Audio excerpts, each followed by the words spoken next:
سلامتی ہے ان آنکھوں پہ جو ہدایت پہ نظریں جمائے بیٹھی ہیں، ان کانوں پہ جو ذکر خیر کے منتظر رہتے ہیں، اور ان قدموں پہ جو ہدایت کی راہ پہ گامزن ہیں۔ السلام علیکم ورحمۃ اللہ وبرکاتہ۔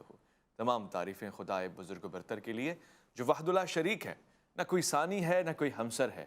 درود لامحدود محبوب رب الودود، راحت العاشقین، مراد المشتاقین، حضرت محمد مصطفیٰ، آپ کی آل پاک، آپ کے جانثار انصار اور اصحاب پر ظالمن۔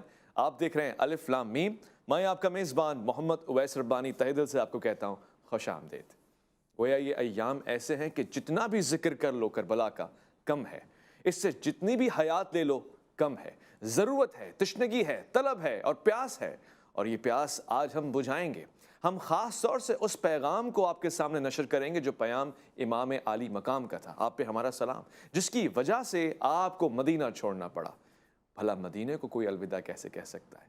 جس کی بنیاد پہ آپ کو مکہ مکرمہ سے رخصت لینی پڑی، بھلا مکہ مکرمہ کو کون خیر آباد کہہ سکتا ہے؟ اور جس کی وجہ سے آپ نے عراق کو اپنا مرکز بنایا، اپنے مقصد کی نشر و اشاعت کے لیے، اس کی اشاعت و تبلیغ کے لیے اسی جگہ کا انتخاب آپ نے کیا۔ مگر وہ کیا مراحل تھے، وہ کیا اسباب تھے جن کی وجہ سے آپ کو اپنا وطن چھوڑنا پڑا، اور پھر لوگوں کے خطوط کا آنا، آپ کا سفر کرنا، اور پھر سب سے بڑھ کے یہ کہ کیا وجہ تھی کہ فقط 60 اور اس کے بعد 61 ہجری کا آنا؟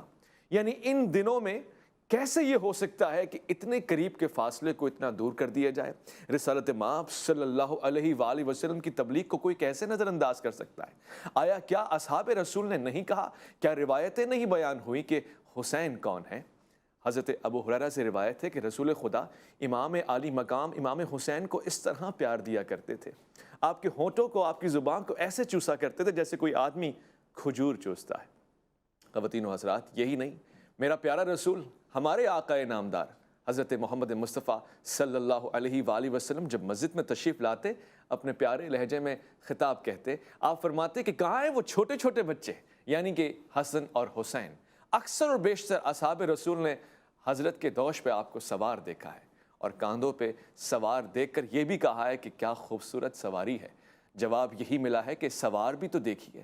حضرت حضور والا بارہا دکھانا چاہتے ہیں کہ ان کا مقام کیا ہے، یہاں تک کہ آپ نے یہ بھی فرمایا کہ جو کوئی ان سے محبت کرے گا وہ مجھ سے محبت کرے گا، جو کوئی مجھ سے محبت کرے گا وہ اللہ سے محبت کرے گا۔ گویا امام عالی مقام کی محبت ہی اللہ کی محبت ہے، رسول خدا کی محبت ہے۔ تو پھر سوال یہ ہے کہ اتنے کم عرصے میں یہ محبت نفرت میں کیسے بدل گئی؟ وہاں جہاں پہ بوسہ دینا تھا، تیر، نیزے، بھالے اور تلواریں کیسے آ گئی؟ سوال یہ ہے کہ جس امت نے اطاعت کرنی تھی اس نے مخالفت کیوں کی؟ آج اسی موضوع کو لے کر میں اپنے دامن میں جس شخصیت کو لیے بیٹھا ہوں، جب میں بات کرتا ہوں تحقیق کی، تو آپ عصر حاضر کے بڑے ہی نامور محقق ہیں۔ آپ کی تحقیق سے بہت سے لوگ استفادہ کرتے ہیں۔ ذاتی طور سے اگر اختلاف بھی رکھتے ہوں تو کوئی آپ کی روایتوں سے اور جو بیانات آپ پیش کرتے ہیں ان سے اختلاف کرنے کی ضرورت نہیں کر سکتا۔ میں آج کے اس پروگرام میں خوش آمدید کہنا چاہتا ہوں انجینئر محمد علی مرزا کو۔ السلام علیکم ورحمۃ اللہ۔ جی وعلیکم السلام ورحمۃ اللہ وبرکاتہ، ولا حول ولا قوة الا باللہ، اللہم صلی علی محمد وعلی آل محمد۔ میں آپ کو خوش آمدید کہنا چاہتا ہوں انجینئر صاحب۔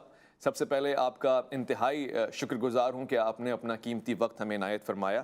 میں انجینئر صاحب چونکہ یہی پس منظر آج اپنی آنکھوں میں لیے بیٹھا ہوں، اور جاننا چاہتا ہوں کہ وہ آخر کون سے اسباب تھے، کیا محرکات تھے، اور وہ کیا عوامل تھے، اور کیا پس منظر تھا کہ امام عالی مقام کو مدینہ منورہ چھوڑنا پڑا، اور پھر یہ بھی جاننا چاہتا ہوں کہ وہ کون سے اہداف اور مقاصد تھے کہ جن کے حصول کے لیے آپ نے قیام فرمایا۔ دیکھیں جی ویس بھائی، آپ نے جو سوال کیا یہ پورا پی ایچ ڈی تھیسس ہے، اگر اس کے اوپر تفصیل کے ساتھ گفتگو کی جائے، لیکن میں کوشش کروں گا کہ آپ کا جو مختصر وقت ہے اس کے اندر میں سارے ٹاپک کو کور کروں۔ جی، سب سے پہلے تو سورہ مریم کی وہ آیت یاد کر لیں۔ اللہ تبارک و تعالیٰ نے اگلے انبیاء کا ذکر کرتے ہوئے فرمایا کہ انبیاء کرام علیہ السلام کے جانے کے بعد ناخلف لوگ ان کے جانشین بنے جنہوں نے نمازوں کو ضائع کیا جی، اور شہوات کی پیروی کی، عنقریب انہیں ہم جہنم میں پھینکیں گے والعیاذ باللہ تعالی۔ اسی کانٹیکس کے اندر صحیح مسلم کے اندر ایک بڑی لمبی حدیث موجود ہے جس کا کچھ حصہ میں بیان کر دیتا ہوں کہ اللہ کے محبوب صلی اللہ علیہ وآلہ وسلم نے فرمایا کہ جب کبھی بھی اللہ تعالیٰ نے کسی کو پیغمبر بنا کر مبعوث کیا تو یہ ہمیشہ سلسلہ جاری رہا کہ چند ان کے کمیٹڈ ساتھی ہوتے تھے، یعنی صحابہ کرام علیہم رضوان، جو پورے پیشن کے ساتھ ان کی دعوت کو آگے لے کر چلتے تھے جی لیکن جب وہ لوگ دنیا سے رخصت ہو جاتے تھے تو پھر ناخلف لوگ ان کے جانشین بن جاتے تھے، وہ کرتے تھے جس کا حکم نہیں دیا گیا ہوتا تھا، جی اور جس کا حکم دیا گیا ہوتا تھا وہ اس کی مخالفت کرتے تھے۔ پس ایسے لوگوں کے ساتھ جو اپنے ہاتھ سے قتال کرے وہ مؤمن ہے، جی جو اپنی زبان سے قتال کرے وہ بھی مؤمن ہے، ہم، اور جو اپنے دل میں قتال کرے یعنی بالکل آخری درجے پہ وہ بھی مؤمن ہے۔ حق یہ حدیث ہے اصل اس حوالے سے کہ انبیاء کرام کے جانے کے بعد ان کے جب جانثار ساتھی کمیٹڈ لوگ رخصت ہوتے ہیں تو پھر انہی پوسٹوں کے اوپر ایسے لوگ آ کر بیٹھ جاتے ہیں کہ جو انبیاء کرام علیہ السلام کی تعلیمات کے بالکل مخالف چلتے ہیں۔ جی یہی کچھ ہمارے نبی صلی اللہ علیہ وآلہ وسلم کے کیس میں بھی ہوا۔ اب اسے بیان کیا جائے تو بہت زیادہ ٹائم چاہیے، خصوصاً خلفائے راشدین کے بعد جنگ جمل صفین نہروان کا جب ایپیسوڈ ہوا، اس کے بعد 6 مہینے تک سیدنا حسن ابن علی نے خلافت سنبھالی، اور وہ بھی مولا علی نے انہیں نومینیٹ نہیں کیا تھا ہم، بلکہ مسند ابی یعلا کے اندر المستدرک للحاکم کے اندر موجود ہے۔ ہم، مولا علی سے جب ریکویسٹ کی گئی تو انہوں نے انکار کیا، انہوں نے کہا میں اپنا خلیفہ کسی کو نامزد نہیں کروں گا۔ سبحان اللہ۔ صحابہ کرام نے مشورے سے سیدنا علی ابن ابی طالب کی وفات کے بعد حسن ابن علی کو ان کا جانشین کے طور پر خلیفہ چنا، لیکن پھر آپ کو پتہ ہے کہ جو حاکم شام تھے ان کے ساتھ ایک نیکسٹ ایپیسوڈ صفین پارٹ 2 ہونے والا تھا، لیکن سیدنا حسن ابن علی نے قربانی کی۔ صحیح بخاری میں الفاظ ہیں میرا یہ بیٹا سید ہے، نبی الاسلام انہیں گود میں اٹھائے ہوئے تھے حسن ابن علی کو۔ بے شک اس کی وجہ سے مسلمانوں کے 2 گروہوں میں جو 2 بڑے گروہ ہوں گے تعداد کے اعتبار سے، اللہ تعالیٰ صلح کروا دے گا، بے شک اور نبی الاسلام کا اشارہ تھا کہ اس کی وجہ سے صلح ہوگی، یعنی یہ اپنی پوسٹ چھوڑیں گے حسن ابن علی اور قربانی دیں گے۔ حق بہرحال وہی ہوا، ایک پیس ٹریٹی کے تحت حکومت ان کے حوالے کی گئی، لیکن جو شرائط تھیں صلح حسن کی 5 یا 6 کے قریب، ان میں سے ایک ہی شرط تھی جس کے اوپر عمل ہوا کہ اہل البیت کے لیے جو اللہ تعالیٰ نے خمس مقرر کیا تھا قرآن پاک کے اندر جی وہ حصہ انہیں ملتا رہا، لیکن اس کے علاوہ جتنی شرائط تھی ان کی پامالی ہوئی۔ خصوصاً ایک شرط اس حوالے سے تھی کہ جب آپ کا وقت قریب آئے گا تو آپ نے اپنے مرتے ہوئے اس امت کو شورا کے حوالے کرنا ہے، نہ کہ کسی کو اپنی جگہ جانشین مقرر کرنا ہے اپنے گھر والوں میں سے یا اپنے محبوب لوگوں میں سے۔ لیکن اس شرط کی وائلیشن ہوئی، اور اس کا ذکر بھی صحیح بخاری کے اندر سورۃ الاحقاف کی آیت نمبر 17 کے کانٹیکسٹ میں کتاب التفسیر چیپٹر میں امام بخاری لے کر آئے ہیں جی کہ مروان بن حکم جو حاکم شام کی طرف سے گورنر تھے حجاز کے، انہوں نے ایک دن مسجد نبوی میں خطبہ دیتے ہوئے کہا کہ اللہ تعالیٰ نے امیر المومنین کو ایک بات سجھائی ہے، وہ امت کے وسیع تر مفاد کے اندر چاہتے ہیں کہ اپنے بعد اپنے بیٹے یزید ابن معاویہ کو خلیفہ نامزد کر دیں۔ بس یہ بات کرنے کی دیر تھی تو سیدنا ابو بکر کے بیٹے عبد الرحمن بن ابی بکر کھڑے ہوئے، اور بخاری کے الفاظ ہیں انہوں نے کچھ سخت باتیں ایسی کی کہ اس سے مروان کو غصہ آ گیا، اس نے کہا پکڑو اس کو۔ تو عبد الرحمن بن ابی بکر اسی وقت حجر عائشہ میں چلے گئے، مسجد نبوی کے ساتھ جو ایڈجسنٹ تھا، جی وہ بھائی بھی لگتے تھے سیدہ عائشہ کے، اور یہ ایسے بھائی ہیں کہ ماں اور باپ دونوں سیم ہیں۔ جی تو پھر مروان کو غصہ آیا، اس نے باہر سے ہی کہا کہ اے ابو بکر کے بیٹے تو ہی ہے نا جس کے بارے میں قرآن میں سورۃ الاحقاف کی آیت نمبر 17 نازل ہوئی ہے ہم، کہ یہ کہتا ہے کہ تم مجھے یہ کہتے ہو کہ مرنے کے بعد دوبارہ زندہ کیا جاؤں گا، تو یہ دور کی کہانی ہے جو تم مجھے بتاتے ہو اپنے ماں باپ کے ساتھ، تو ابو بکر کے بیٹے تو ہی اس قسم کے کفریہ جو جملے بولتا تھا۔ اچھا اب یہ بات بڑی سخت تھی، سیدہ عائشہ کو غصہ آیا، انہوں نے اندر سے کہا اسکت، خاموش ہو جا، آل ابی بکر کے بارے میں میری برات کے علاوہ کوئی اور آیات نازل نہیں ہوئی ہیں، یعنی تم جھوٹ بال دے ہو اللہ آل ابی بکر کے اوپر۔ یہ حدیث جو ہے نا جی، اس کی تفسیر ابن کثیر میں سورۃ الاحقاف کی آیت نمبر 17 کے کانٹیکسٹ میں ہم، مزید طرق بھی جمع کیے ہیں حافظ ابن کثیر نے، المعجم الکبیر طبرانی سے، المستدرک للحاکم سے، سنن نسائی الکبریٰ سے، اچھا کہ وہ جو حضرت ابوبکر کے بیٹے کھڑے ہوئے تو انہوں نے کیا بات کی جس کی وجہ سے مروان کو غصہ آیا؟ کیونکہ مروان نے کہا تھا کہ ابو بکر نے بھی تو عمر کو خلیفہ نامزد کیا تھا، تو ہمارا حاکم بھی چاہتا ہے کہ اپنے بیٹے کو نامزد کرے. تو ظاہر ہے حضرت ابو بکر کے بیٹے تو نہیں تھے عمر، اس کی وجہ سے حضرت ابو بکر کے بیٹے کو غصہ آیا. انہوں نے کہا کہ سیدھی طرح کہو کہ تمہارا حاکم کیسر و کسرا کے طریقے پہ چلنا چاہتا ہے، ابو بکر اور عمر کی سنت کے اوپر نہیں عمل کرنا چاہتا. وہ جو بخاری میں تھا کہ کچھ کہا، اس پہ وہ سیخ پا ہوا.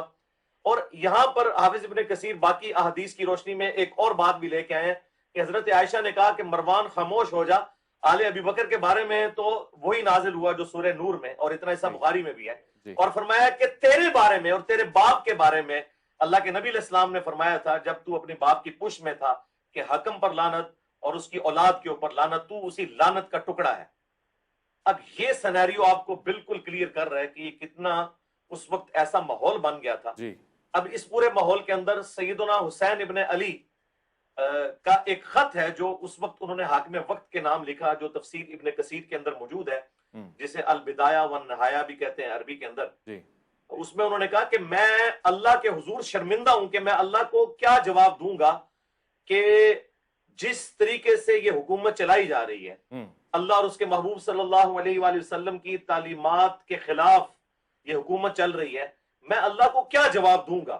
لیکن میں اپنے بھائی کی صلح کے اوپر قائم ہوں جو اس نے تمہارے ساتھ کی تھی، لیکن میں اللہ کے حضور شرمندہ ہوں کہ میں جواب کیا اللہ کو دوں گا. تو حضرت حسین ابن علی کے وہ والے جو سال ہے نا، 10 آلموسٹ سمجھ لیں، 10 سال بھی نا آپ کے آلموسٹ 19 سال ہی بنتے ہیں. 10 سال تو حضرت حسن کی شہادت کے بعد ہے.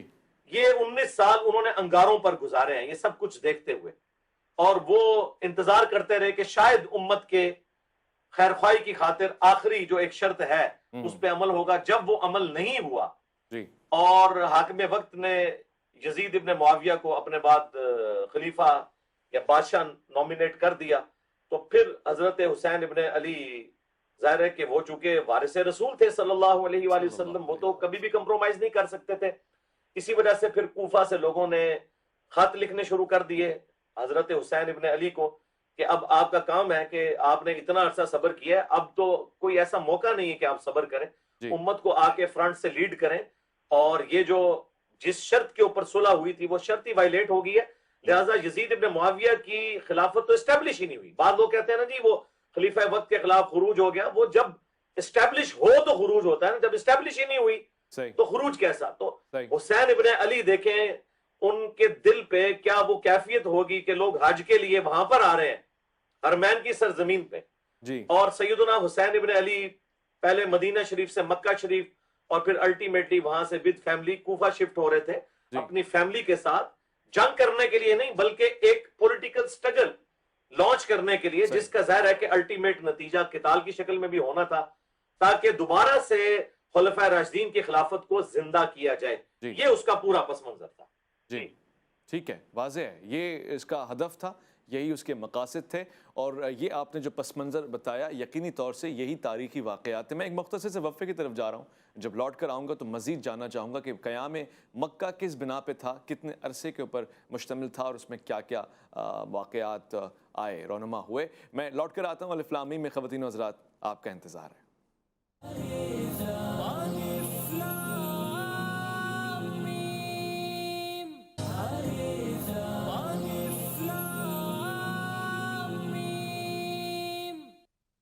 من خوش آمدید کہتا ہوں میں آپ کو. یہ ایام ہمیں یہ بھی بتاتے ہیں کہ کس قدر الفت ہے رسالت باب صلی اللہ علیہ وآلہ وسلم کو.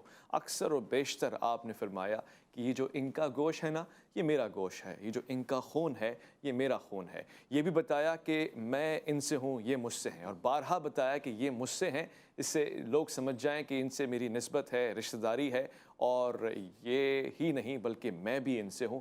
یہ بھی اس لیے بیان فرمایا کہ دین، پیغام حق اور پیغام یا وحدانیت صرف اور صرف ان کے نشر و اشاعت کیے جانے کے اوپر مشتمل ہے. یقیناً یہی وہ لوگ ہیں جو قربانی دیں گے. میں یہاں پر گفتگو کر رہا ہوں تاریخ کربلا، پس منظر کربلا کیا تھا، وجوہات کیا تھیں، اور پہلے حصے میں آپ کے سامنے وہ تمام تر واقعات کوشش کی ہے انجینئر صاحب نے آپ کے سامنے پیش کیے. مگر میں انجینئر صاحب یہ بھی پوچھنا چاہتا ہوں کہ چونکہ اب امام عالی مقام امام حسین، آپ پہ ہمارا سلام ہو، مدینہ منورہ کو چھوڑ چکے ہیں، آپ مکہ مکرمہ میں جاتے ہیں، وہاں کیا کرتے ہیں؟ کتنے عرصے پہ مشتمل آپ کا قیام ہے؟ اور پھر اپنی تحریک کو مزید مضبوط کرنے کے لیے آپ نے وہاں کس طرح کا کارنامہ انجام دیا؟ کیا کیا اعمال سرزد ہوئے؟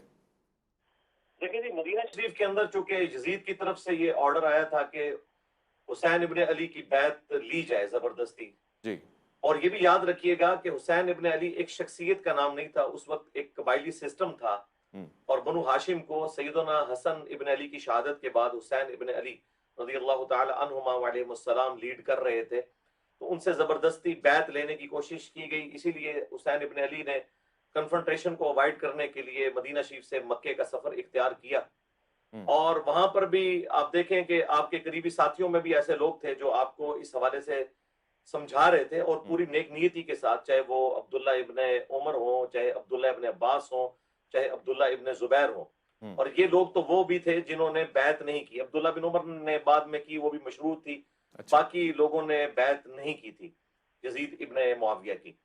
وہ پورے اخلاص کے ساتھ یہ بات سمجھا رہے تھے کہ آپ کے ساتھ یہ لوگ برا سلوک کریں گے، لیکن حضرت حسین ابن علی کو اپنا سٹیٹس پتا تھا کہ پوری دنیا بیعت کر لے، بنو امیہ کی اس حکومت کو کسی اعتبار سے لیجیٹیمائز نہیں سمجھا جائے گا اسلامی حکومت کے اعتبار سے، جب تک کہ میں اس کی بیعت نہ کر لوں، اور میرا انکار کرنا ایک ایسا اختلافی نوٹ ہوگا کہ چاہے 3 براعظموں میں پھیلی ہوئی حکومت کو دنیا ایکسیپٹ بھی کر لے، تب بھی اسے اسلامی حکومت نہیں، صرف مسلمانوں کی حکومت کے طور پر ایکسیپٹ کیا جائے گا۔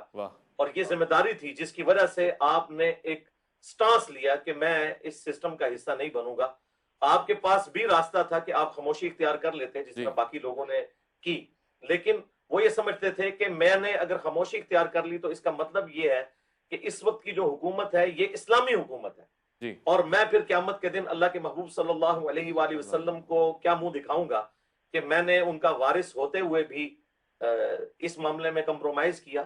تو اس بات میں ان لوگوں کا بھی جواب ہے جو لوگ کہتے ہیں کہ آپ کا ساتھ باقی اصحاب نے کیوں نہیں دیا، وہ آخری درجے کے اوپر، یعنی دل میں برائی کو برا سمجھنا، اور جو اسلام میں جائز ہے جان بچانے کے لیے، وہ اس فیسلٹی کو اویل کرتے تھے۔ لیکن حسین ابن علی یہ اس لیے نہیں کر سکتے تھے کہ ان کی بیعت نہ کرنے کا مطلب یہ ہے کہ یہ حکومت اسلامی نہیں ہے، اور بیعت کرنے کا مطلب یہ ہے کہ ایسی حکومت جو کہ اسلام کے خلاف چل رہی ہے آپ اسے ایک اجازت دے دیں کہ دنیا اسے اسلامی حکومت کے طور پر ایکسیپٹ کر لے۔ تو حسین ابن علی نے اپنے خون سے اختلافی نوٹ لکھ کر قیامت تک کے لیے امت میں ایک پیغام چھوڑ دیا ہے کہ چاہے آپ تعداد میں تھوڑے ہی ہو، خواہ چند لوگ آپ کے ساتھ ہوں، آپ نے سچائی کے لیے کھڑا ہونا ہے، چاہے اس کا انجام آپ کی شہادت، آپ کے اہل و عیال کی شہادت کی شکل میں ہی کیوں نہ ہو، لیکن آنے والی نسلیں اس قربانی کو یاد رکھیں، اور انہیں یہ پتہ چل جائے کہ اسلام اور سیاست دونوں چیزیں، جو اسلام کے اندر یہ سارا پولیٹیکل سسٹم ہے، اس کو الگ نہیں کیا جا سکتا کہ ایک حکمران جو مسلمان ہو اور وہ کہ میں اپنے سیاسی معاملات کے اندر اسلام کو دخل نہیں دوں گا، بلکہ وہ میری مرضی سے چلیں گے۔ یہ دونوں چیزیں پیرلل میں چلیں گی، جسے ڈاکٹر اقبال نے کہا کہ جدا ہو دی سیاست سے تو رہ جاتی ہے چنگیز۔ یہ حضرت حسین ابن علی کا سٹانس تھا، جو الحمدللہ وقت گزرنے کے ساتھ جو ہے وہ جس شان کے ساتھ اس زمانے میں سامنے آیا ہے کہ آج ہم ماضی کو یاد کر کے روتے ہیں کہ کاش دوبارہ سے خلافت راشدہ کا نظام آئے، کاش اس وقت امت نے ان کا ساتھ دیا ہوتا تو یہ معاملہ اس لیول تک بگڑتا ہی نہ۔ بالکل، کاش کہ امت نے ساتھ دیا ہوتا، اور کاش کہ وفاداروں نے وفائیں نبھائی ہوتی، مگر یہ تو ہر زمانے کا مزاج ہے۔ شاید اسی لیے اقبال نے کہا ہے کہ حقیقت ابدی ہے مقام شبیری، بدلتے رہتے ہیں انداز کوفی و شامی۔ مگر انجینئر صاحب، یہ بھی میں جاننا چاہتا ہوں کہ ظاہر سفر کربلا کے دوران وہ کون کون سے اہم واقعات ہیں جو سامنے آئے، رونما ہوئے، اور نیز یہ بھی جاننا چاہتا ہوں کہ امام عالی مقام آپ پہ ہمارا سلام ہو، آپ نے اپنے خطبات اور مکتوبات کے تحت کن کن عوامل کو بیان فرمایا کہ یہ ہیں جو قیام حسینی کا سبب ہیں؟ دیکھیں جی، اس کے اوپر اگر میں تفصیل سے گفتگو کروں تو آپ کا کیمرہ اور آپ کا چینل بھی متحمل نہیں ہوگا وہ باتیں سننے کی، میں اسے شوگر کوٹڈ کر کے پیش کرتا ہوں۔ دیکھیں، جب اہل کوفہ کی طرف سے خطوط لکھے گئے ہزاروں کی تعداد کے اندر اور ظاہر ہے وہ مخلص لوگ تھے جو لکھ رہے تھے، پوری نیک نیتی کے ساتھ لکھ رہے تھے، ہوں، اگرچہ انہیں یہ پتہ نہیں تھا کہ ان خطوط کا وزن اٹھانا بڑا مشکل ہے، ہائے کیونکہ مائیں روزانہ تو حسین نہیں پیدا کرتی نا، حسین تو حسین ہے. حق تو حسین ابن حق علی نے پہلے روانہ کیا اپنے بہنوئی کو، مسلم بن عقیل کو، جو آپ کے چچا زاد بھی لگتے تھے، اور تاکہ جا کے وہاں پہ صورتحال دیکھیں اور حسین ابن علی کے بہاف کے اوپر بیعت لیں وہ. تو وہاں سے وہ مسلم بن عقیل کو پہلے روانہ کیا گیا. وہ جب وہاں پر پہنچے تو کوفے کے اندر لوگوں نے دھڑا دھڑ ان کی بیعت کرنا شروع کر دی. بائی چانس اس وقت جو کوفے کے گورنر تھے وہ نعمان ابن بشیر تھے رضی جی اللہ تعالیٰ عنہ، وہ جی صحابی تھے، اور ظاہر ہے کہ وہ حضرت حسین ابن علی کے ساتھ مس بہیو تو نہیں کر سکتے تھے، نہ ان کے بھیجے ہوئے کسی سفیر کے ساتھ. تو ان کی ٹالرنس تھی ان کے ساتھ، یہ سارا کچھ ہوتا رہا. لیکن اس وقت کی حکومت کب یہ اجازت دے گی، جو ملوکیت ہے، کہ ایک ملوکیت کے اندر ایک پیرلل میں ایک بیعت کا نظام اس طرح کا شروع ہو جائے کہ جس میں آپ ایک پولیٹیکل سٹرگل کر کے جی خلفۂ راشدین کے نظام کو دوبارہ سے زندہ کرنے کی کوشش کریں. تو ان ساتھیوں میں سے جو مسلم بن عقیل کے ساتھ بیعت کرنے والوں میں شامل تھے، سلمان ابن سرد صحابی بھی تھے، جن کی جی حدیث بھی بخاری اور مسلم میں ہے کہ جب دو لوگ لڑ رہے تھے تو نبی الاسلام نے غصے کی حالت میں جب ایک شخص کو دیکھا جو گالیاں نکال رہا ہے تو آپ نے فرمایا کہ میں ایک کلمہ ایسا جانتا ہوں کہ اگر یہ پڑھ لے تو یہ سارا معاملہ رفع دفع ہو جائے گا، اور وہ ہے اعوذ باللہ من الشیطان الرجیم. یہ حدیث روایت کرنے والے سلمان ابن سرد ہیں. یہی وہ صحابی ہیں جو ٹاپ آف لسٹ شیعان علی میں سے تھے. شیعہ کا مطلب یعنی حضرت علی کے گروہ کے لوگ، جی جنہوں نے حسین ابن علی کو دعوت دی اور باقی لوگوں کو دعوت دی. لیکن ہوا یہی کہ جب یزید کو یہ پتا چلا کہ نعمان ابن بشیر جو ہے وہ ٹالریٹ کر رہے ہیں، تو اس نے راتوں رات گورنر کی پوسٹ کے اوپر عبید اللہ ابن زیاد جیسے فاسق اور ظالم شخص کو مسلط کر کے بھیجا. جی اور پھر اس کے بعد مسلم بن عقیل کو شہید کر دیا گیا. وہاں پہ لوگ ان کی مدد کے لیے اس طرح نکل نہیں سکے، وہ دب گئے عبید اللہ ابن زیاد کے روب کی وجہ سے. ہوں، پوری پھر ایک ڈیٹیل ہے.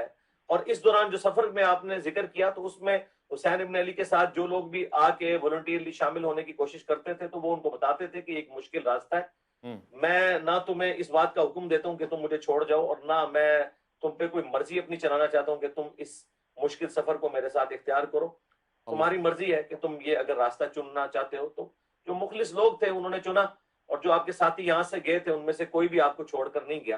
حالانکہ بارہا آپ نے راستے میں انہیں کہا کہ خصوصاً جب مسلم بن عقیل کی شہادت کی خبر آئی تو آپ نے اس وقت یہ بات کہی کہ اگر کوئی شخص مجھ سے الگ ہونا چاہتا ہے تو اس کا رائٹ ہے، میں قیامت والے دن اسے اس حوالے سے کوئی اس پہ گرفت بھی نہیں کروں گا. ہوں، ہر شخص کو یہ رائٹ ہے کہ وہ اپنا وقت جس طریقے سے بھی امن کی حالت میں گزارنا چاہتا ہے یا تکلیف کے ساتھ.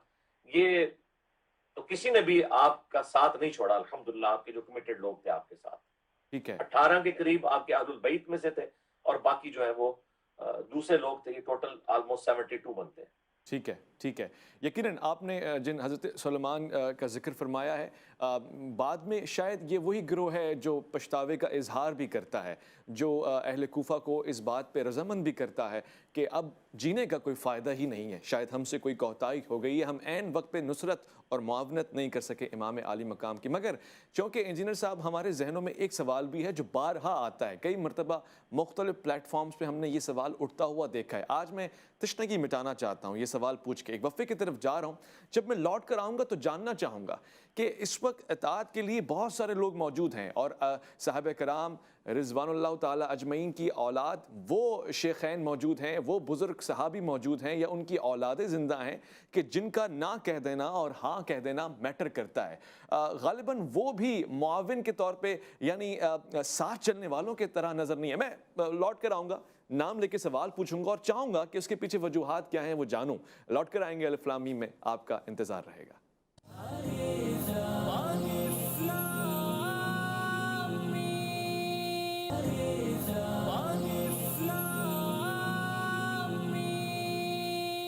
اذان من حسین ہیں جو عزم و وفا کا پیکر ہیں، حسین ہیں جو خرد کا مرکز ہیں، جنوں کا محور ہیں، اور حسین ہیں جو جمال زہرا ہیں، جلال حیدر ہیں.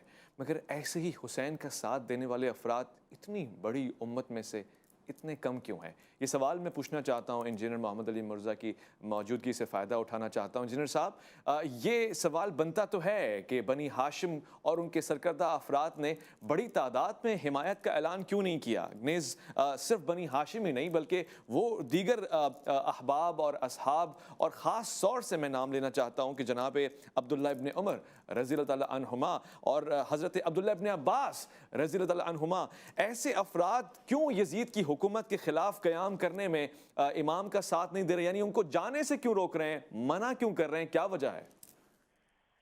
دیکھیں جی، وہ یہ سمجھتے تھے کہ چونکہ سیدنا علی ابن ابی طالب کی شہادت کے بعد جس ڈگر کے اوپر امت چل نکلی ہے، اس ڈگر پہ سامنے آ کے مقابلہ کرنا اب آلموسٹ ناممکن ہو چکا ہے، لہٰذا برائی کو دل میں ہی برا جانا جائے۔ خصوصاً عبداللہ بن عمر کے حوالے سے تو بات بہت زیادہ اچھالی جاتی ہے، اس لیے کہ عبداللہ بن عمر نے یزید کی بیعت بھی کر لی تھی، صحیح بخاری میں آتا ہے، بلکہ بخاری اور مسلم دونوں میں حدیث ہے، جب واقعہ ہررا ہوا اس موقع کے اوپر، اس سے جسٹ پہلے، چونکہ شہادت حسین کے بعد اہل مدینہ نے یزید کی بیعت توڑ دی تھی، تو حضرت عبداللہ ابن عمر جو ہے وہ جا کے لوگوں کو سمجھاتے تھے کہ تم بیعت نہ توڑو، جو بیعت کے بغیر خلیفہ کی مر گیا وہ جاہلیت کی موت مرا، اور اس نے عہد شکنی کی، اور عہد شکن لوگوں کو اللہ تعالیٰ قیامت والے دن جو ہے اس طریقے سے اٹھائے گا کہ ان کے لیے ایک جھنڈا قائم کیا جائے گا لوگوں کے سامنے انہیں ذلیل کرنے کے لیے۔ یہ ساری حدیثیں بخاری مسلم میں آتا ہے کہ عبداللہ بن عمر ان لوگوں پہ لگاتے تھے جو یزید کی بیعت توڑ رہے تھے، لیکن وہ لوگ آج کے بریلوی دیوبندی اہل حدیث یا شیعہ نہیں تھے، وہ بھی صحابہ اور تابعین تھے یا ان کی اولادیں تھیں۔ ان میں ایک صحابی تو ٹاپ آف لسٹ جن کا نام بخاری مسلم میں ہے، عبداللہ ابن مطیع ہیں، جنہیں نبی الاسلام نے اپنے مبارک ہاتھوں سے گھٹی دی تھی، اور اسی گھٹی کی برکت تھی کہ وہ یہ کہنا شروع ہو گئے لوگوں کہ اب تو کوئی بات ایسی نہیں باقی بچی کہ ہم جو ہے وہ اس بیعت کو کنٹینیو کریں۔ اور یہ وہی صحابی ہیں جن سے محمد بن حنفیہ کے بارے میں بھی اکثر لوگ پیش کرتے ہیں کہ محمد ابن حنفیہ نے کہا کہ میں نے یزید کو تو سنت کا بڑا عامل پایا ہے، تو عبداللہ ابن مطیع کا قول بھی ساتھ ہی موجود ہے ایک ہی روایت کے اندر، تاریخ ابن کثیر میں۔ وہ صحابی کہتے ہیں کہ قریب ہے کہ آسمان سے پتھر برس پڑے ہیں جو کچھ میں نے یزید کو کرتے ہوئے دیکھا ہے، اور انہوں نے کہا جتنا عرصہ آپ وہاں رہے ہیں نا، آپ نے اس کو اس حالت میں پایا، لیکن وہ ایسا ہے نہیں ہے۔ ظاہر بعض اوقات لوگوں کی آنکھوں میں دھول جھونکنے کے لیے حکمران اس طرح کے کام کرتے ہیں، تو اب لوگ محمد بن حنفیہ جو حضرت علی کے بیٹے تھے، حنفیہ نامی عورت سے، اور حضرت حسین کے بھائی تھے، ان کا قول تو پیش کرتے ہیں، لیکن اسی میں موجود ہے عبداللہ ابن مطیع صحابی کا، اور یہ حدیث کا پیٹ رول ہے کہ جب صحابی اور تابعی کا قول ٹکرائے تو آپ نے صحابی کے قول کو پرائورٹی دینی ہے، اور اس میں تو یہ بھی موجود ہے کہ وہ شرابی ہے، یہ بھی الفاظ موجود ہے۔ اگر وہ روایت پوری لینی ہے پھر تو یزید کے دفاع میں جو لوگ کھڑے ہیں انہیں پھر اس کو شرابی بھی ماننا پڑے گا۔ تو یہ ساری باتیں اس طریقے سے لوگ کرتے ہیں۔ تو عبداللہ بن عمر اس حوالے میں پیش تھے، چونکہ وہ ہمارے لیے بہت بڑی پرسنالٹی ہیں، نبی الاسلام نے ان کے لیے تعریفی کلمات ارشاد فرمایا بخاری مسلم میں، عبداللہ ابن عمر رجل صالح، لیکن عبداللہ بن عمر نے اپنی وفات سے پہلے رجوع کر لیا تھا۔ اچھا، صحیح بخاری میں موجود ہے کہ بنو امیہ نے ہی انہیں شہید کروایا۔ حجاج ابن یوسف نے احرام کی حالت میں ایک بندہ مقرر کیا تھا جس نے ان کے پاؤں میں زخم لگایا، اور 74 ہجری میں وہ شہید ہو گئے، اور انہوں نے کہا میرا قاتل وہ ہے جس نے احرام کی حالت میں جو ہے آلات جنگ لانے کی اجازت دی ہوئی ہے۔ اللہ۔ اور پھر آپ دیکھیں کہ عبداللہ ابن عمر اپنے آخری وقت میں کہا کرتے تھے، المستدرک للحاکم میں موجود ہے، اور امام طبرانی نے بھی اپنی الموجم میں لی ہے یہ حدیث، اور مجموع الزوائد کے اندر امام حیثمی نے لی ہے، اور انہوں نے اس کی صحت کے اوپر اتفاق کیا ہے کہ عبداللہ بن عمر کہتے تھے کہ مجھے پوری زندگی کسی چیز کا غم نہیں کہ میں نے کبھی نماز، روزہ، حج، زکوٰۃ کے اندر کوئی کوتاہی کی ہو، سوائے ایک چیز کے کہ میں نے علی ابن ابی طالب کے ساتھ مل کر باغیوں کے خلاف قتال کیوں نہیں کیا۔ اللہ اکبر۔ یعنی اصل میں معاملہ وہاں سے شروع ہے۔ عبداللہ بن عمر نے، آپ اندازہ کریں کہ حضرت علی کی بھی بیعت نہیں کی تھی، اور اس وقت نیوٹرل ہو گئے تھے وہ کہ نہ میں حضرت علی کا ساتھ دیتا ہوں نہ ان کے مخالفین کا، بلکہ میں نیوٹرل ہوتا ہوں۔ عبداللہ بن عمر کے اوپر یہ سارے کے سارا معاملہ لوگ لے کے چل رہے ہیں کہ جی ان کی بھی تو ایک شخصیت تھی۔ تو جب ایک شخص نے اپنی وفات کے وقت کفِ افسوس ملا ہے اس کے اوپر کہ مجھے حضرت علی کا ساتھ دینا چاہیے تھا، یعنی وہ وہاں پر پہنچ گئے جہاں سے یہ سارے کا سارا بگاڑ سٹارٹ ہوا تھا کہ حضرت علی کا اگر اس وقت ساتھ دے دیا جاتا تو حضرت علی ایک آخری کوشش تھے اس امت میں کہ شیخین ابو بکر عمر رضی اللہ تعالی عنہما کی جو خلافت راشدہ ہے اسے دوبارہ سے زندہ کیا جائے، جسے حضرت عثمان غنی رضی اللہ تعالیٰ عنہ کے چند شریر گورنروں نے، جس میں حضرت عثمان کا کوئی قصور نہیں ہے، ان کے گورنروں کی شرارتوں کی وجہ سے جو بگاڑ آ گیا تھا، حضرت علی نے اسے ایک دفعہ سیٹ کرنے کی کوشش کی. کاش یہ لوگ حضرت عبداللہ بن عمر، حضرت سعد بن ابی وقاص، یہ لوگ اس وقت ان کا ساتھ دیتے تو معاملات سیٹل ہو جاتے. لیکن وہی بات ہے، نہ اس وقت ساتھ دیا اور نہ عبداللہ بن عمر نے شہادت حسین سے پہلے حضرت حسین ابن علی کا ساتھ دیا. لیکن چونکہ ان کو وفات کے وقت اس کا احساس ہو چکا تھا، لہٰذا آج کی ڈیٹ میں ہم یہی کہیں گے کہ انہوں نے رجوع کیا ہے. ٹھیک ہے، یہ اچھا ہوا کہ آپ نے اس پر روشنی بھی ڈال دی. یہ انتہائی حساس اور میں سمجھتا ہوں کہ سنجیدہ معاملات ہیں اور بڑی جرت چاہیے احترام کے زاویے میں اور تقدس کو پامال کیے بغیر تاریخ کے حقائق ہمارے سامنے رکھنے کے لیے میں آپ کا شکر گزار تو ہوں، مگر ایک جرت میں بھی کر رہا ہوں اور مجھے یقین ہے کہ آپ تحامل کے ساتھ اور پیار اور شفقت کے ساتھ ہی جواب دیں گے، برا مانے بغیر.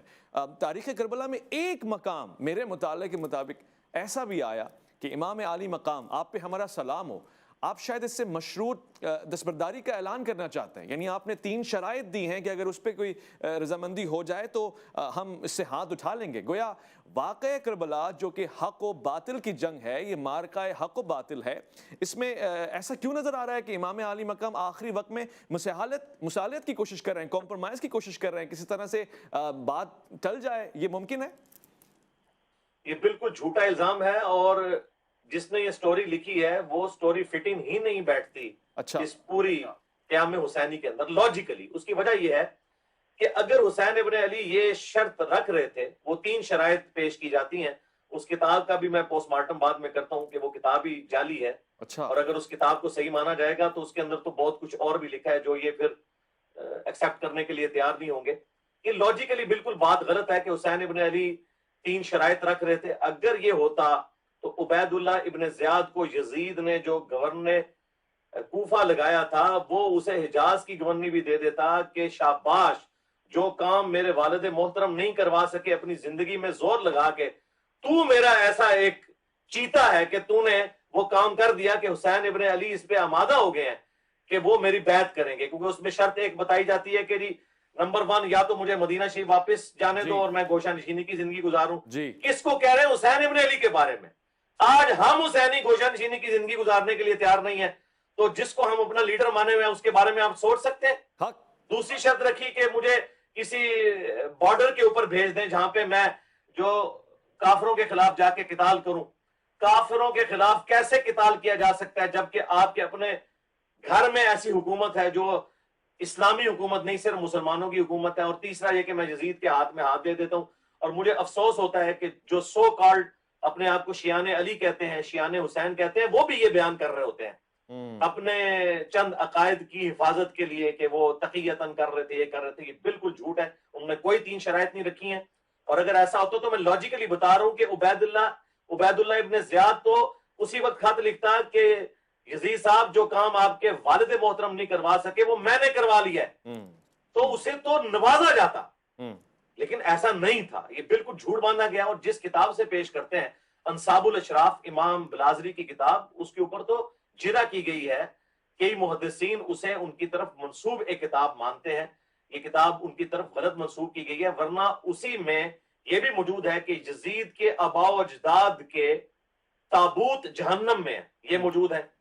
یہ بھی اس کتاب میں لکھا ہے یزید کے آباء و اجداد کے بارے میں کہ اگر تم انہیں میرے ممبر پر دیکھو تو نبی علیہ السلام نے فرمایا کہ قتل کر دو. جی.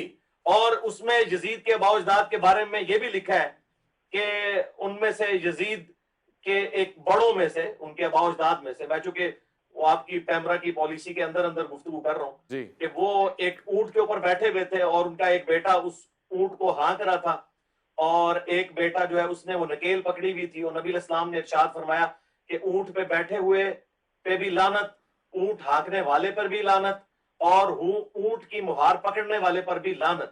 اتنا حصہ جو ہے نا حدیث کا، یہ مسند البزار میں بھی موجود ہے. مجموع الزوائد کے اندر بھی امام حیثمی ابن حجر اسقلانی کے استاد لے کے آئے ہیں اور انہوں نے کہا یہ حدیث بالکل ٹھیک ہے. لیکن انہوں نے یہ مینشن نہیں کیا کہ یہ 3 بندے کون سے تھے. صرف انہوں نے لکھا کہ 3 بندوں پر اللہ کے نبی نے لعنت فرمائی، ایک وہ جو اونٹ پہ بیٹھا ہوا تھا, ایک جو اونٹ کو ہانک رہا تھا, اور ایک وہ جس نے اونٹ کی مہار پکڑی ہوئی تھی. لیکن امام بلازری نے اس روایت میں لکھ دیا کہ وہ کون کون سے تھے. وہ میں نے آپ کو اشارتاً بتا دیا. اب وہ ساری روایتیں کیا یہ لوگ ٹھیک مانیں گے؟ نہیں, کبھی بھی نہیں مانیں گے. تو بھائی اگر اس کتاب سے 3 شرطیں پیش کرنی ہے نا, تو پھر یہ ساری باتیں مانو. جن لوگوں کا آپ دفاع کر رہے ہو ان کے امام کا دفاع کرنا بھی مشکل ہو جائے گا آپ کی. ٹھیک ہے, واضح ہو گیا. اور میں ایک اور سوال پوچھ لوں, ظاہر ہے میرے پاس پروگرام میں وقت انتہائی کم رہ گیا ہے, اور قلت وقت کے باعث میں نے اپنے سوال کو بھی مختصر کر دیا ہے. اور وہ سوال یہی ہے, بہت سے اذہان یہ بھی کہتے ہیں, بہت سے لوگوں کا اس حوالے سے بھی تعبیر کیے جانا شاید کہ مناسب ہی ہوتا ہے, کیونکہ وہ جس حالات کے پیش نظر پوچھ رہے ہوتے ہیں وہ یہ جاننا چاہتے ہیں کہ کیا حسین ابن علی رضی اللہ تعالیٰ عنہما, آپ پہ ہمارا سلام ہو, آپ کے قیام کو اسلامی ریاست کے خلاف خروج سے تعبیر کیا جا سکتا ہے؟ جی, اس میں مجھے تھوڑا سا ٹائم دیجیے گا, میں اسے ایلبریٹ کر دوں. جی, بنیادی بات سمجھ لیں کہ ایک عورت ایک خامند کے عقد میں نہیں آئی, وہ خامند اس عورت کو خامند کے حقوق کیسے جتا سکتا ہے؟ واہ واہ, یہ تو اس وقت ہوگا کہ جب نکاح اسٹیبلش ہو جائے. ایک شخص کی بیعت اسٹیبلش ہی نہیں ہوئی, لہذا بیعت سے متعلق وہ ساری باتیں اس کے اوپر ڈال کے اور اس کے خلاف قیام کرنے والے کو خارجی کہنا یہ بہت بڑا ظلم ہے. جو لوگ بھی یہ کرتے ہیں وہ اللہ سے ڈر جائیں. اہل سنت میں سے کسی نے بھی امام حسین علیہ السلام کے قیام کو خارجیت کے اوپر مبنی نہیں کہا, نہ کبھی کہا کہ ان کا یہ خروج تھا, بلکہ قیام حسینی کی بات ہوئی. اور اس کی اصل وہ حدیث ہے صحیح بخاری کے اندر 6830, سیدنا عمر فاروق رضی اللہ تعالیٰ عنہ نے جس سال آخری حج کیا, صحیح بخاری کے الفاظ ہیں. میں نے پورا ایک ریسرچ پیپر لکھا ہے, واقعہ کربلا کا حقیقی پس منظر 200 احادیث کی روشنی میں, جس میں سے اکثر بخاری اور مسلم سے ہیں اور باقی کتابوں سے, اہل سنت کی حدیث کی کتابوں سے. میں نے اس کا ٹائٹل رکھا ہے 72 صحیح الاسناد احادیث شہدائے کربلا کی نسبت سے, لیکن اس میں احادیث 200 ہیں. 72 کی نمبرنگ کے ساتھ ہے, ایک ایک نمبر کے اوپر. مثلا غدیر خم کا نمبر 33 میں اس میں لے کے ہوں, 8 طرق میں نے غدیر خم کے وہاں پہ شامل کیے. تو اس میں نے یہ ساری باتیں صحیح بخاری کے حوالے سے, یہ حدیث 6830 کے سیدنا عمر نے آخری سال جب حج کیا تو حج کے دوران ایک شخص منا کے خیموں میں آ کے کہتا ہے کہ میں نے یہ بات سنی کہ لوگ آپس میں باتیں کر رہے ہیں کہ جب عمر مر جائیں گے تو ہم فلاں شخص کو خلیفہ چن لیں گے. تو حضرت عمر کو اتنا غصہ آیا, انہوں نے کہا کہ مسلمانوں کے مشورے کے بغیر یہ پہلے سے پلان کیے بیٹھے ہیں کہ میرے مرنے کے بعد فلاں شخص کو خلیفہ چن لیں گے. میں ابھی یہاں پر خطبہ دوں گا اور لوگوں کو اس حوالے سے میں ایجوکیٹ کروں گا کہ اس قسم کی کوئی حرکت ایکسیپٹ نہ کی جائے. عبد الرحمن بن عوف نے کہا کہ اے امیر المومنین, یہ چند لوگوں نے بات کیا, آپ پبلکلی اسے نہ ڈسکس کریں, واپس جا کے مدینہ شریف میں آپ جا کے خطبہ دیں دارالحکومت میں, تاکہ آپ اپنا جو پالیسی بیان جاری کرتے ہیں. اور میں اس پہ اکثر کہتا ہوں کہ اس وقت اگر یہ شارٹ کلپ نکل جاتا تو سیدنا عمر اس کا جواب یوٹیوب پہ آ کے ویڈیو بنا کے دیتے کہ تم لوگ میرے ہوتے ہوئے اس قسم کی باتیں کر رہے ہو. بہرحال وہ جب واپس آئے تو عبداللہ ابن عباس رضی اللہ تعالیٰ عنہ, سعید ابن زید رضی اللہ تعالیٰ عنہ, عبداللہ ابن عباس کو کہتے ہیں میرا گھٹنا جو ہے نا وہ حضرت عمر کے ممبر کے ساتھ تھا, اور میں لوگوں سے کہہ رہا تھا آج حضرت عمر نے وہ باتیں کرنی ہیں جو آج سے پہلے نہیں کی ہیں. اور انہوں نے پھر وہی بات سٹارٹ کی کہ یہ لوگ آپس میں ٹیما گولیاں کر رہے ہیں اور پلی لے رہے ہیں حضرت ابوبکر کی خلافت سے. تو وہ کیٹاسٹرافک کنڈیشن میں تھی, اور حضرت ابوبکر کے پائے کا اس وقت کوئی شخص نہیں تھا کہ کسی اور کو خلیفہ چنا جاتا. کوئی شخص حضرت ابوبکر کی خلافت سے پلی نہ لے کہ اس طریقے سے مسلمانوں کے مشورے کے بغیر کسی کو خلیفہ چن لیا جائے, کیونکہ حضرت عمر کی تو پورے مشورے سے ہوا تھا نا, حضرت ابوبکر نے ایک ایک سے مشورہ کیا تھا. پھر حضرت عمر نے فرمایا اگر یہ کام ہوا تو جس کی بیعت لی جائے گی وہ بھی قتل ہوگا, اور جو بیعت لینے والے ہیں وہ بھی قتل کریں گے, اور امت کے اندر قتل و غارت کا ایک بازار گرم ہو جائے گا. یہ صحیح بخاری کے الفاظ ہیں, اور یہ آپ دیکھ لیں. یہی کچھ ہوا کہ جب یزید ابن معاویہ کو تلوار کی جو ہے وہ دھونس کے اوپر, تلوار کی نوک کے اوپر, گن پوائنٹ کے اوپر امت کے اوپر مسلط کیا گیا, تو یہ قتل و غارت والا معاملہ ہوا. حسین ابن علی خلافت کے قیام کے لیے کھڑے ہوئے کہ وہ لیجیٹمائز ہی نہیں سمجھتے تھے, کیونکہ وہ ٹریٹی جو صلح حسن تھی اسے توڑ کر, جس میں تھا کہ امت کو شورا کے حوالے کیا جائے گا, حاکم وقت نے اپنے بیٹے کو نامزد کر دیا تھا, لہٰذا اس کی حکومت اسٹیبلش نہیں ہوئی. ٹھیک ہے. اور یہ جو میں آپ کو بات کر رہا ہوں یہ صحیح بخاری کی اس حدیث کی شرح میں ابن حجر اسقلانی نے بھی لکھی ہے کہ کوئی شخص حسین ابن علی کے قیام کو کبھی یہ نہ کہے کہ انہوں نے حکومت وقت کے خلاف جو ہے وہ خروج کیا تھا, بلکہ وہ قیام حسینی تھا. ٹھیک ہے. ان سے بڑا تو کوئی سنی امام نہیں ہے اس فیلڈ میں. ابن حجر اسقلانی جو حدیث کے بھی امام ہے, فقہ کے بھی امام ہے, المتوفا 852 ہجری. ٹھیک ہے, واضح ہے. میں انتہائی شکر گزار ہوں انجینئر صاحب آپ کا.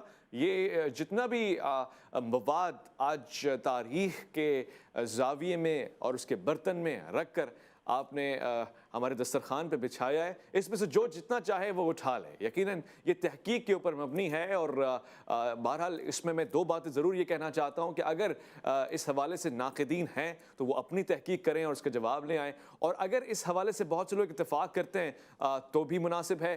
ایک چیز ہے جس کو ہم نے آج طے کرنا تھا اور اس میں ہمیں کامیابی ملی کہ کربلا کی تاریخ اور اس کا پس منظر اور اس کے ہونے کی وجوہات ہمارے سامنے آ گئیں. خواتین و حضرات، میں آپ سے اجازت تو لے رہا ہوں مگر آپ کے سامنے حدیث رسول بلکہ وہ واقعہ ہی نقل کر کے آپ کو الوداع کہوں گا، چونکہ یہ ایام بہت خاص ایام ہیں. اب گویا کہ تشنگی بڑھ چکی ہے اور پیاس کا پہرا ہے اور پانی کی بندش ہے. میں یہ کہنا چاہتا ہوں کہ جناب ام فضل رضی اللہ تعالیٰ عنہما آپ کے حوالے سے یہ مشہور روایت بھی ہے، بی بی فرماتی ہیں کہ میں نے یہ پیارا سا حسین رسالت مآب صلی اللہ علیہ وآلہ وسلم کی گود مبارک میں رکھا تو دیکھا کہ رسالت مآب صلی اللہ علیہ وآلہ وسلم کی آنکھوں میں آنسو ہیں. میں نے استفسار کیا، اے اللہ کے پیارے رسول، آپ کس وجہ سے رو رہے ہیں؟ تو آپ نے بتایا کہ مجھے فرشتوں نے یہ خبر پہنچائی ہے کہ اس حسین کو میری امت شہید کر دے گی. آپ فرماتی ہیں کہ میں نے دوبارہ سے پوچھا، کیا اس حسین کو، اس بچے کو، اس فرزند کو؟ تو آپ نے فرمایا کہ ہاں، اس حسین کو.